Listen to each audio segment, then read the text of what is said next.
इस जर्नी को स्टार्ट करने से पहले हम आज उसी से शुरू करेंगे कि नूर शेखावत का जन्म कैसे हुआ, कैसे आप एक बॉय से नूर शेखावत बने, आदित्य से नूर शेखावत बने, वहीं से शुरू करेंगे।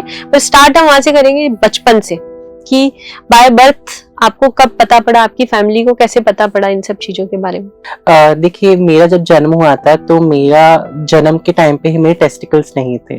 तो मैं इंटरसेक्स चाइल्ड थी, जो बचपन में जो मैं थी इंटरसेक्स चाइल्ड थी। बट एक राजपूत फैमिली में जन्म लेने से मुझे काफी चीजों का, जैसे कि आप कह सकते हैं कि राजस्थान के राजपूत हैं हम, तो फिर काफी फैमिली को ये चीज अपनानी बहुत ज्यादा मुश्किल होती है कि उनके घर में कोई इंटरसेक्स बच्चा पैदा हुआ है। क्योंकि आज समाज इंटरसेक्स तो नहीं समझता, लेकिन हिजड़ा, छक्का या फिर किन्नर शब्द ज्यादा समझता है। तो वही चीज थी, कोई ये चीज बताने को अच्छी बात नहीं मानी जाती थी कि उनके घर में किसी किन्नर का जन्म हुआ है। ठीक है, मैंने अपनी जो स्टडीज पूरी की है टिल 12th क्लास तक, मैं 2017 तक मैं अपने घर पे रही हूँ। 12th क्लास मैंने अपनी फैमिली के साथ में करी है। लेकिन वो जो आइडेंटिटी थी वो नूर शेखावत की नहीं थी, वो आइडेंटिटी थी आदित्य प्रताप सिंह शेखावत की। और उसका जो जेंडर था और डॉक्यूमेंट्स में, ठीक है, जो एडमिशन आदित्य लेता वो मेल के उसमें ही लिया था। जितने भी डॉक्यूमेंटेशन जो मेरे रहे हैं, जैसे कि आप जब एडमिशन लेते हैं तो आपका बर्थ सर्टिफिकेट लगता है, फिर अभी आधार बनता था, फिर पैन कार्ड भी था, तो और भी जो ड्राइविंग लाइसेंस वगैरह था, तो उसमें जो मेरा नाम था वो आदित्य था और जो जेंडर था वो मेल था।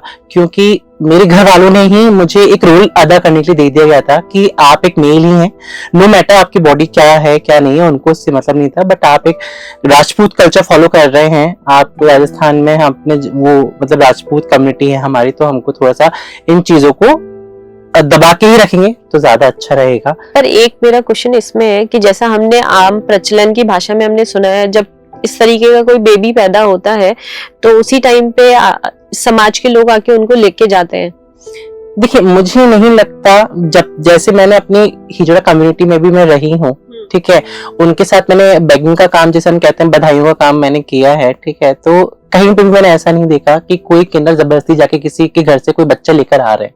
अगर कोई बाय बॉर्न पता है कि वो हिजड़ा कम्युनिटी से बिलोंग करता है, तब भी वो पेरेंट्स के साथ रह सकता है। हाँ जी, वो रह सकता है। कभी हमारे किन्नर समुदाय ने कभी किसी के साथ कोई जोर जबरदस्ती करके बच्चा कभी लेके नहीं आए।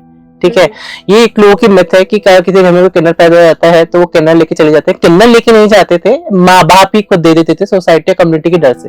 क्योंकि आज भी इनफैक्ट आज हम बात करें 2025 की, ठीक है, आज भी अगर हम बात करें तो कम्युनिटी से हमारा जो रिश्ता रहा है, डिस्क्रिमिनेशन, स्टिग्मा, वो चोली दामन का ही रहा है ना। अभी रिसेंटली जब मुझे एडमिशन मिला था गर्ल्स कॉलेज में, मैंने अभी सोचे 2011 मैंने अपनी 12th पास कर ली थी, उसके बाद अब जाके मुझे एडमिशन मिला गर्ल्स कॉलेज में।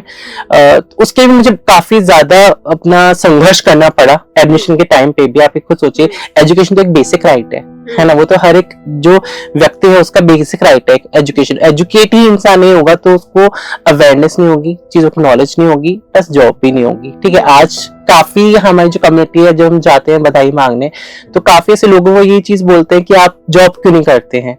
तो जॉब देगा कौन? और पहली बात तो पढ़ाई की हमको कौन करने दे रहा है। क्योंकि जब एजुकेशन जब मैं मांगने गई थी यूनिवर्सिटी में, जब वहाँ पे वीसी थे राजीव जैन सर, जब मैंने उनसे एडमिशन के लिए बोला था, तब उन्होंने मुझे बड़े ही निर्मल उन्होंने शब्दों में मुझे कहा था कि आपको हम एडमिशन देंगे। बट मुझे एडमिशन ही नहीं दिया गया। मुझे महीने से 1.5 महीना मुझे टहलाते रहे। यहाँ यूनिवर्सिटी में राजीव जैन सर थे और महारानी कॉलेज में प्रिंसिपल थी निमाली मैम, ठीक है, तो वो मुझे दौड़ाते रहे। मतलब उन्होंने ये नहीं देखा कि ये बच्ची पढ़ना चाह रही है तो हम क्यों ना एक चांस दें, है ना। उनके दिमाग में एक ही चीज, शायद एक होता है ना, एक थॉट प्रोसेस लोगों के दिमाग में यही है, ट्रांसजेंडर का मतलब यही है कि नाच गाना, तालियां बजाना, ये चीजें करना। तो बोला कहीं ना कहीं हमारे कॉलेज का डेकोरम मेंटेन नहीं हो पाएगा।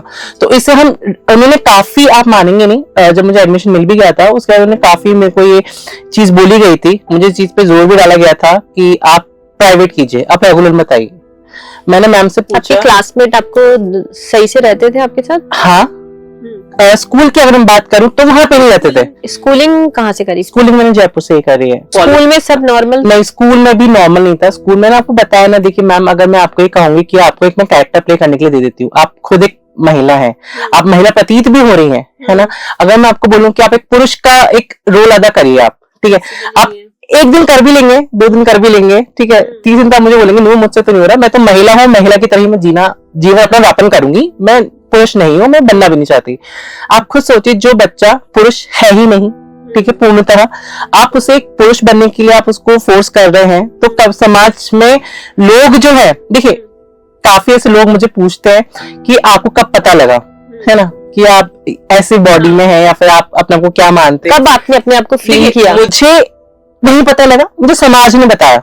ओके, ठीक है, समाज में कि आप अगर पुरुष हैं तो आपकी आदतें, आपकी हरकतें, आपका बोल चाल, आपका रहन सहन क्यों महिला जैसा है, वो समझ ही नहीं पाते थे इस चीज को, है ना। तो फिर तब जाके मुझे रियलाइज हुआ। फिर उस टाइम पे मैंने काफी ऐसे रिसर्च भी करी, ऐसे मतलब ऐसे ओपनली तो कोई नहीं था उस टाइम पे कि बहुत ओपन है लोग बाग अपने सेक्सुअलिटी को लेके, बट कहीं ना कहीं मैंने गूगल पे सर्च किया, मैंने साइकियाट्रिस्ट के पास भी काउंसलिंग ली थी। तब मुझे पता लगा कि मुझे जो प्रॉब्लम है वो है जेंडर डिस्फोरिया, GID जिसे हम कहते हैं, जेंडर डिस्फोरिया आइडेंटिटी डिसऑर्डर, है ना। तो उसमें क्या रहता है, उसमें जो आपका, अगर आप एज अ मेल पैदा हुए हैं, है ना, आपको इंटरनली ऐसा लगता है कि नहीं आप तो महिला है ना, तो आपको जो ये GID का रहता है, ये जैसे हम कहते हैं कि हम अगर सेक्सुअल सर्जरी भी करते हैं, SR जिसे हम कहते हैं, सेक्सुअल रिअसेसमेंट सर्जरी, उसके भी आपको पहले साइकियाट्रिस्ट की काउंसलिंग होती है, फिर आपको GID दिया जाता है, उसके बाद आपका आगे का प्रोसीजर होता है। फॉर एग्जाम्पल ये आपका हार्मोनल थेरेपी हो गया, फिर आपका टॉप एंड बॉटम सर्जरी का हो गया, तो वो चीज है। लेकिन उस टाइम पे अगर मैं बात करूं आज से बहुत टाइम पहले की, 2009 की, 10 की, है ना, 11 की, तब इतनी अवेयरनेस ही नहीं थी, है ना, हमें पता नहीं होता था कि हमें किससे बात करें। क्योंकि अगर जैसे कि मैंने स्कूलिंग की, आपने बात कही मुझसे, स्कूलिंग मुझे 1-2 बार ऐसा हुआ भी कि मुझे काफी ऐसा लगा कि मैं स्कूल जाना ही छोड़ दूं, क्योंकि मुझे इतना ट्रोल किया जाता था। मेरी जो क्लासमेट्स मुझे ट्रोल करते थे, अब मैं अगर वहां पे जाके मैम को बोलती भी थी, जो भी टीचर्स हुआ करती थी उनको बोलती भी थी कि मैम मुझे ऐसे ट्रोल किया जा रहा है बच्चों के थ्रू, मुझे ऐसे ऐसे लड़की छक्का ऐसे ऐसे बोला जा रहा है, ठीक है, मुझे बहुत परेशान करते हैं। मुझे लिटरली मेरा मतलब आप देख लीजिए कि मेरे को, मैं उस हद तक डिप्रेशन एंजाइटी में चली गई थी कि मैं पढ़ाई में दिमाग लगा ही नहीं पाती थी। मैं स्कूल जाने के नाम से डरती थी कि अब स्कूल जाना है, अब मुझे यहाँ पे बच्चे क्या, मतलब मेरे क्लासमेट्स हैं, जो मेरे फेलोज हैं, क्लास फेलोज हैं, वो मुझे क्या बोलेंगे, टीचर को बोलिए तो टीचर उल्टा हमको ही डांटते थे कि बेटा आप लड़के हैं, आप लड़कों की तरह रहिए, है ना। फिर उसके बाद फिर घर भी हम बोलते थे, तो घर वाले तो उन्होंने तो हमको एक रोल प्ले करने के लिए दे ही दिया था, तो हमको ही ब्लेम करते थे कि आप ऐसे क्यों मतलब बिहेव कर रहे हो, you are a boy, you can't like, आप रो नहीं सकते हो, आप बोल नहीं सकते हो, आपको हर्ट हो भी रहे तो भी। तो वो एक चीज थी, ठीक है। तो स्कूलिंग तो जैसे जैसे करके हो गई थी मेरी। फिर 12th के बाद मेरा कॉलेज का भी हुआ था, कॉलेज में एडमिशन हुआ था, पर वो बॉयज कॉलेज था, कोएड कॉलेज नहीं था। उसमें मुझे बहुत ज्यादा, मानेंगे नहीं कि मुझे सेक्सुअल हैरेसमेंट भी वहाँ पे किया गया, वहाँ पे लोगों ने, लड़कों ने मेरे साथ, ठीक है। मुझे बहुत ज्यादा प्रॉब्लम हुआ कि मैंने फिर पढ़ाई ड्रॉप कर दी अपनी, है ना। फिर उसके बाद मैं हॉस्पिटैलिटी सेक्टर में मैंने जॉब भी किया, ठीक है। तो वहाँ पे 2017 ऐसा बॉय मैंने जॉब किया, 2017 तक मैंने वहाँ पे जॉब भी किया। अच्छा जीवन चल रहा था, बट एक होता है ना, पर्टिकुलर टाइम आता है तब आपको लगने लगता है कि आप बहुत ज्यादा घुट रहे हो अपनी लाइफ में, आप जो हो आप एग्जैक्टली आप सामने वाले को बता नहीं पा रहे कि आप क्या हो। तो वो एक टाइम आ गया था, एक पीक पे वो टाइम आ गया था मेरा, कि मुझे लगा था कि अब मैं रोल प्ले नहीं कर सकती, अब मेरे बस की बात नहीं है, कि अब मुझे वही, मैं जो हूँ मैं वो हूँ, और मुझे वही रहना है। 2017 मैंने एक डिसीजन लिया कि मैं अपना घर छोड़ के चली जाऊंगी, ठीक है। तो मैं अपना घर छोड़ के अपने किन्नर समुदाय में मैं चली गई थी, उदयपुर में। हमें तो आपकी फैमिली ने उस टाइम पे कैसे रिएक्ट करा? उस वक्त उन्होंने सपोर्ट करा आपको वहां जाने के लिए? फैमिली सपोर्ट नहीं किया, फैमिली कभी, क्योंकि हमारी, देखिए इट्स नॉट ऑल, क्योंकि उनको बाय बर्थ तो पता ही था, बाय बर्थ पता ही था, बट कहीं ना कहीं हमारी सोसाइटी का ये दोगला रूप मुझे आज तक समझ में नहीं आया। एक तरफ सोसाइटी, जब हम बदायूं पे जाते हैं पैर भी छूते हैं, हमको भगवान का दर्जा दिया जाता है ना, हमको बहुत अच्छे से हमारा सादर सत्कार करते हैं, पर अगर घर में ही पैदा होता है उसको इतना तिरस्कार उसका करते हैं, इतना अपमान करते हैं, उसको मतलब जीने नहीं देते। ना कि केवल फैमिली, कम्युनिटी, सोसाइटी आपको कभी जीने ही नहीं देती है, ठीक है। इतना आपको ट्रोल किया जाता है, ठीक है। एक एक छोटी छोटी बातों पे आपको इतना ज्यादा, वो आपको ह्यूमिलिएट करेंगे, आपको परेशान बुली करते हैं, इतना बुली आपको बहुत ज्यादा करेंगे। तो फैमिली में भी करते हैं, फैमिली में भी करते हैं, फैमिली में इनफेक्ट आप मानेंगे नहीं, अभी भी मैं कितने, मतलब मैंने ऐसे केसेस देखे हैं दिल्ली में। तो एक बेचारे बच्चे को इतना बुली किया जाता था, स्कूल में बुली होता था वो, उस दिन तो बेचारे ने, सोचो 11वें माले से उसने सुसाइड कर लिया था बच्चे ने। क्या उम्र थी उसकी? 15 साल का था, सिर्फ इसी कारण से, सिर्फ इसी कारण से उसको बुली कर रहे हैं स्कूल में, अपने घर वालों से बात शेयर नहीं कर पाता था, ठीक है। एक इंस्टाग्राम पे एक इन्फ्लुएंसर था, इतना अच्छा खासा बेचारा, वो मेकअप आर्टिस्ट था, उसको इतना ट्रोल किया, उसने खुद ने सुसाइड कर लिया, मतलब हमको ये समझने की बहुत ज्यादा जरूरत है यहाँ पे लोगों को, कम्युनिटी को, सोसाइटी को, कि देखिए जो क्राइम कर रहे हैं ना, मेरी नजर में वो लोग बुरे हैं। आज जो महिलाओं के साथ बदसलूकी करते हैं, रेप करते हैं, मार रहे हैं, काट रहे हैं, ठीक है, वो मुझे क्राइम लगता है कि वो चीज क्राइम है, ठीक है, ना कि ये चीज अपने आप को पहचानना कोई क्राइम है। ये करना तो पहले का भी क्राइम था, ना आज क्राइम है, ठीक है। और हम बात करें किन्नर समुदाय की, तो किन्नर समुदाय तो देखो आज का ही ऐसे ही था, आज ही कल ही का इनका एग्जिस्टेंस है, कल ही पैदा हो गए थे। हम बात करेंगे महाभारत के टाइम पे शिखंडी थी, रामायण के टाइम में भी वर्णन है, मुगलों के टाइम पे भी वर्णन है। आप ही देखिए, मुगल आए और गए, हमारा एग्जिस्टेंस कल भी था और आज भी है, ठीक है। और ब्रिटिश आए और गए, तब भी हमारा एग्जिस्टेंस था, आज भी है। ऐसा तो नहीं कि हम एकदम से आ गए, ऐसा तो नहीं था कि हम मतलब भारत के नक्शे में पहली बार, ये बात की क्या मतलब किसी भी दुनिया के नक्शे में पहली बार ही आए, है ना, ऐसा था नहीं, पहले से हमारा एग्जिस्टेंस था। बट आप खुद सोचिए कि मुझे ये चीज इतनी अजीब लगी, when I got a birth certificate of a transgender, I am the first one in India who got this. सोचिए, मैं भारत की पहली एक ट्रांसजेंडर महिला हूँ जिसको बर्थ सर्टिफिकेट दिया गया। उससे पहले किसी ट्रांसजेंडर महिला को बर्थ सर्टिफिकेट ही नहीं इशू हुआ था ट्रांसजेंडर का। आपको सोचिए, स्टैटिस्टिक्स डिपार्टमेंट डेटा ही नहीं है, आज भी नहीं है, आज भी डेटा नहीं है। मेरा बर्थ सर्टिफिकेट पाने के बाद काफी हद तक मतलब लोग इस चीज को लेके अवेयर हुए, क्योंकि देखिए अभी जितने भी, ऐसा नहीं कि बर्थ सर्टिफिकेट किसी का बना ही नहीं है, सबका बना हुआ होगा, ट्रांसजेंडर्स का भी होगा, बट या तो मेल का और फीमेल का होगा, ठीक है, अपडेटेड नहीं है, ठीक है। अब आप सोचिए, आप खुद सोचिए, अगर आदित्य का आदित्य के नाम तो उसका बर्थ सर्टिफिकेट है, अब 20 की एज में आदित्य ने SRS सर्जरी करवा ली, सेक्स रिअसाइनमेंट सर्जरी करवा ली, गजट नोटिफिकेशन बनवा के हमने नाम भी चेंज करवा लिया, अब डॉक्यूमेंट्स में उसका नाम नूर शेखावत है और जेंडर जो है ट्रांसजेंडर है, ठीक है।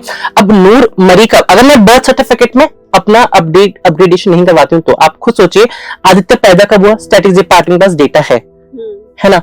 नूर मरी कब, ये डेटा डेथ का सर्टिफिकेट का है, लेकिन आदित्य कब मरा, उनके पास डेटा नहीं है। आपने अपना नाम नूर कैसे चुना?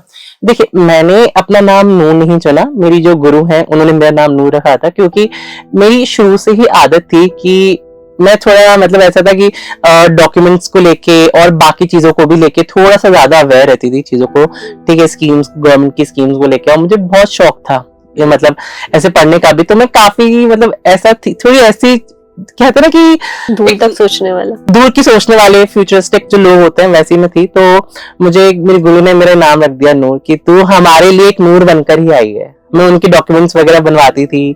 अभी भी मैं अपने ट्रांसजेंडर कमिटी की, मेरी एक संस्था है स्टेट रेनबो LGBTQ सोसाइटी, जिसमें मैं ट्रांसजेंडर्स के लिए काम करती हूँ। तो मैं काफी हद तक लोगों को अभी एजुकेशन से जोड़ रही हूँ, उनके डॉक्यूमेंटेशन पे काम कर रही हूँ।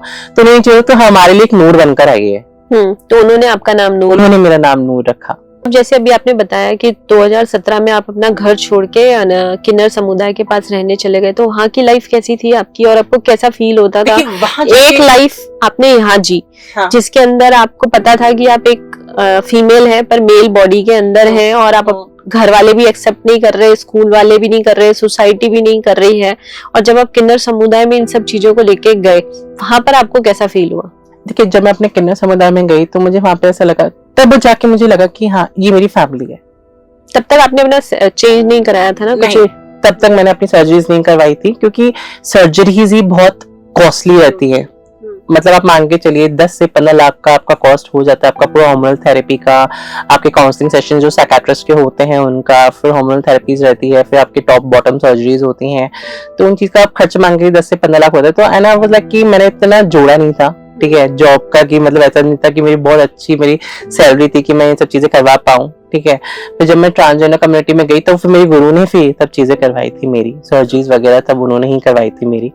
तो यही था। मैं जब वहां पे गई थी तो मुझे बहुत अच्छा लगा, मेरे को टच में ऐसा लगा कि मैं अपनी फैमिली में हूँ। मुझे यहाँ पे फेक प्रिटेंड करने की जरूरत नहीं पड़ रही है, जो मैं हूँ वो मैं हूँ, और उसी का ही लोग सम्मान कर रहे हैं। जो मैं हूँ, जो मैं वास्तविक में हूँ, नूर शेखावत, उसका सब लोग सम्मान कर रहे हैं। या फिर मुझे आदित्य का एक चोला उड़ के नहीं रहना पड़ रहा। तो वो एक अपने आप में बहुत अच्छी, मतलब एक कहते ना कि पिंजरे से आजाद हो गई थी मैं। तो वो एक बहुत अच्छी, मुझे मतलब मैं कह नहीं सकती, मतलब वो बयान नहीं कर पाऊंगी मैं शब्दों में कि वो मेरे लिए कितनी अच्छी फीलिंग थी कि मैं अपने लोगों में आ गई हूँ। तो वो चीज थी। आप